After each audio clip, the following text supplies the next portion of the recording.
Ao rumor de passos, ela voltou-se e encarou o recém-chegado, julgando sonhar. Olhando-o mais atentamente, exclamou: "Oh, meu Deus! Lúcia, afinal, é você?" exclamou Renzo, adiantando-se todo trêmulo. "Oh, meu Deus!" replicou Lúcia, ainda mais alvoroçada. "Você? Que é isso? De que maneira? Por quê?" "A peste." "Eu já tive a peste. E você?" "Ah, eu também. E mamãe?" "Não vi sua mãe, porque está em pasturo. Mas creio que vai bem. E você, como está pálida, tão abatida? Mas ficou boa, na verdade. O senhor ainda me quis deixar cá embaixo. Ah, Renzo, por que está aqui?" "Por quê?" redarguiu Renzo, chegando-se mais. "Ainda pergunta? Por que havia de vir? Será preciso dizer? Tenho acaso alguém mais em quem pensar? Já não sou Renzo? E você? Já não é Lúcia?" "Ah, que diz? Que diz? Minha mãe não lhe escreveu?" "Escreveu-me, infelizmente. Boas notícias para o infeliz, atormentado, sem lar, para um pobre rapaz que, pelo menos, nunca lhe fez pirraças." "Renzo, Renzo, desde que sabia, por que veio?" "Porque vim. Ó Lúcia, ainda não percebe por quê? Depois de tantas promessas, já não somos os mesmos? Já não se lembra? Que mais faltava?" "Ó Senhor!" exclamou Lúcia tristemente, juntando as mãos e erguendo os olhos para o céu. "Por que não me concedeste a graça de me chamardes avós? Ó Renzo, o que fez você? Eu esperava que o tempo me ajudasse a esquecer."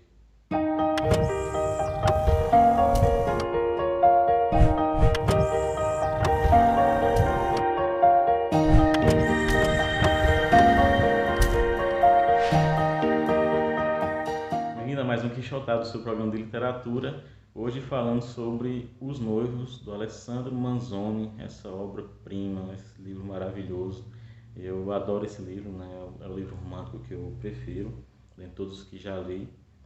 E eu reli esse livro por causa da atual epidemia que está acontecendo, né, no mundo todo, principalmente a situação da Itália, que me lembrou muito dessa obra aqui, né? Eu queria reler já há algum tempo, então decidi reler agora por esse período e trazer para vocês. Tem alguns capítulos que são muito interessantes, que falam sobre a peste negra que aconteceu naquele período, né? Esse é um romance histórico que se passa entre 1628 e 1629. Lembrando que Alessandro Manzoni, que era neto de Cesare Beccari, né, um grande filósofo italiano também, foi político, né, inclusive senador do Reino da Itália, e ele escreveu esse livro aqui entre 1821 e 1840, reescreveu várias vezes, inclusive alterando o título e o nome dos personagens.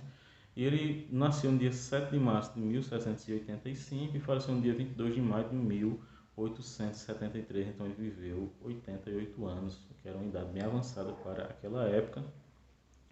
E eu fiz um vídeo especificamente lendo capítulos que falam sobre a peste, né, que está aqui nesse livro.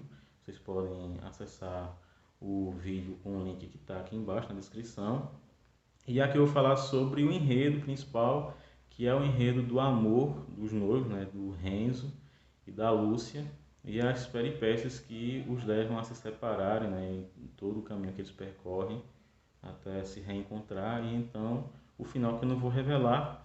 E essa história, né, de Os Noivos, ela se encaixa perfeitamente naquilo que a gente chama de jornada do herói.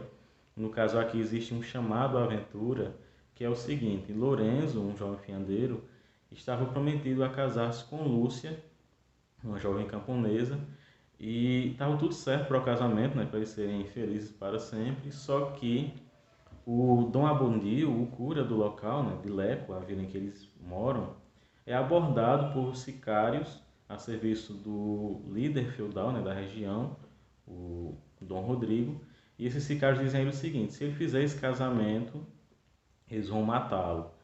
Então, o Dom Abondio, que é um covarde, né, ele é um personagem que é alívio cômico, né, durante todo o romance, pela sua covardia. Ele decide não fazer então um casamento, inventa desculpas para não fazer esse casamento, e a gente descobre que o Dom Rodrigo não queria que o casamento acontecesse porque ele fez uma aposta de que conquistaria Lúcia, que teria Lúcia para ele. E Dom Rodrigo então é um grande vilão que vai manobrar tudo o que for possível para conseguir fazer com que Lúcia caia nas mãos dele. Eles recorrem a um frei, que é o Frei Cristóvão, Esse Frei Cristóvão, a gente vai descobrir a história dele também, que é muito interessante. Ele que era um nobre também, chamado Luís.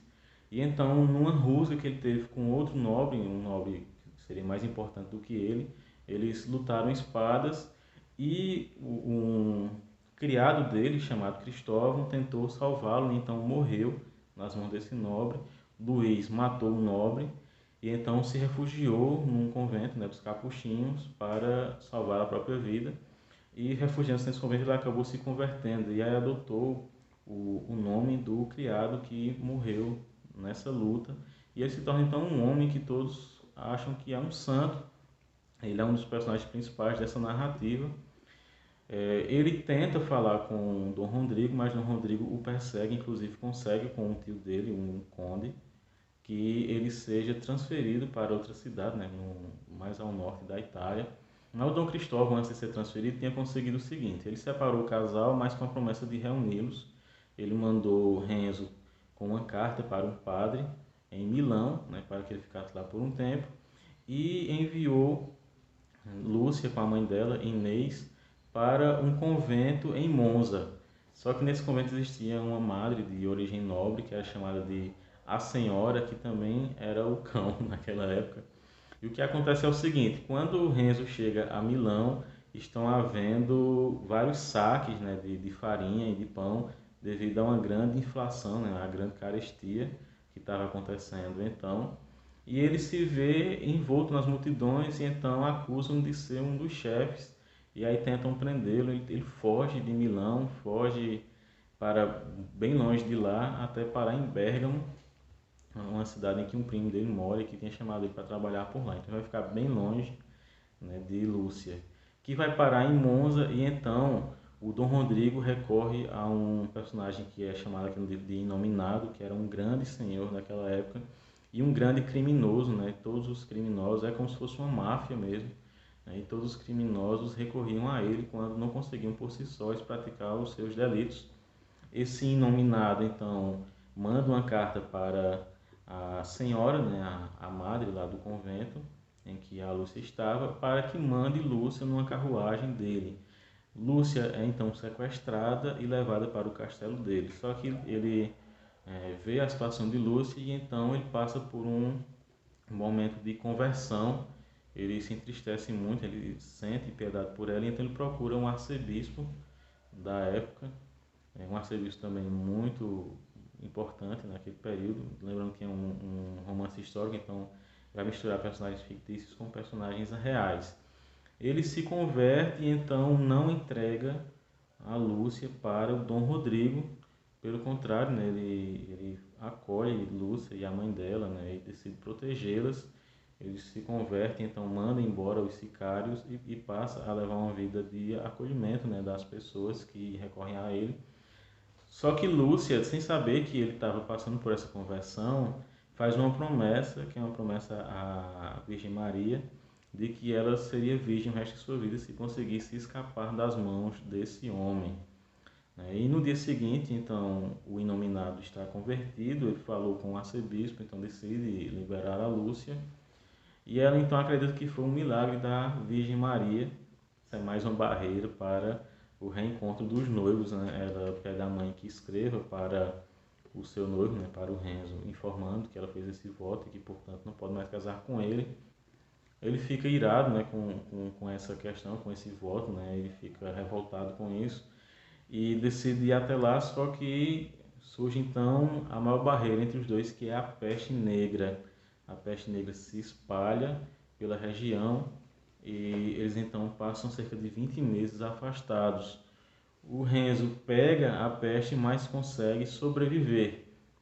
E então ele decide ir até o encontro de Lúcia e procurar pelo menos ver se ela ainda está viva e quer casar com ela de todo jeito, né? Ele continua apaixonado por ela, muito apaixonado. Mas quando eles se encontram, como vocês viram na leitura que eu fiz no início, ela diz a ele que eles não podem se casar por causa do voto que ela fez. Bem, eu não vou me alongar mais do que isso, né? Eu espero que vocês leiam o livro para saber o final desenlace dessa história. Mas é um livro muito interessante, né? Um livro muito emocionante. Tem descrições assim que são incríveis. E o Manzoni, ele criou personagens muito humanos aqui, né? Todos os personagens dele são muito críveis, muito concretos, muito humanos, né? Mesmo aqueles personagens que ele descreve com poucas palavras, como a Perpétua, a criada do padre Abondil, né? São muito humanos. Você acredita muito nessas pessoas, você acredita muito que elas realmente existiram, né? Que são pessoas de carne e osso, né? Que eram pessoas com suas pulsões, suas paixões. É muito interessante a criação dele. E ele conseguia fazer isso com uma rapidez muito grande, né? Com poucas pinceladas ele conseguia criar um personagem crível, né? É uma narrativa em terceira pessoa. Ele narra como se fosse alguém tivesse descoberto um manuscrito, né? A respeito da época, e ele apenas está aqui fazendo uma interpretação desse manuscrito. É um livro fantástico, eu indico demais a vocês, né? E ele traz lições para o nosso tempo atual, né? Lições sobre as questões políticas, sociais, econômicas. É muito impressionante o que esse cara fez aqui. É um livro fantástico, eu indico demais. Espero que vocês deem. Essa edição aqui é uma edição muito antiga, né? A tradução da Marina Guaspari. Vocês puderam ver, né, a leitura que eu fiz, que é uma tradução, inclusive, que parece mais ser para o português de Portugal do que para o português do Brasil.